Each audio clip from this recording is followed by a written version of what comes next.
உங்கள் வாழ்க்கையில் ஒன்றை இழந்தால் தான் ஒன்று பெற முடியும். என்னங்க எடுத்த உடனே இழக்கணுமா? எஸ், 100%. இதை நீங்கள் இழந்தால் மட்டும்தான் இதை பெற முடியும். இதை தாண்டி எந்த வாய்ப்புமே கிடையாது. இது மிக மிக முக்கியம். இதை இழக்க நீங்கள் தயாராக இருக்கீங்களா?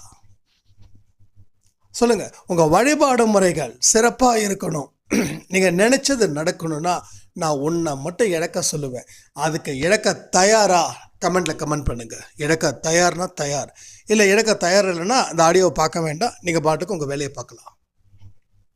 ஏன்னா ஏதாவது ஒன்று கொடுத்தா தானே ஒன்று கிடைக்கும். எதுவுமே நான் கொடுக்க மாட்டேன் அப்படின்னா என்ன அர்த்தம்? எதுவுமே நான் செய்ய மாட்டேன், எதுவுமே இது பண்ண மாட்டேன், ஆனால் இங்கே இருந்து என் வாழ்க்கை சும்மா ஜம்முன்னு இருக்கணும், நான் நினைக்கிற மாதிரி அத்தனை பிரார்த்தனைகளும் நிறைவேறணும். இது மனுஷனுடைய மிகப்பெரிய ஒரு சோம்பேறித்தனத்துக்கு உண்டான அடையாளம். எதையுமே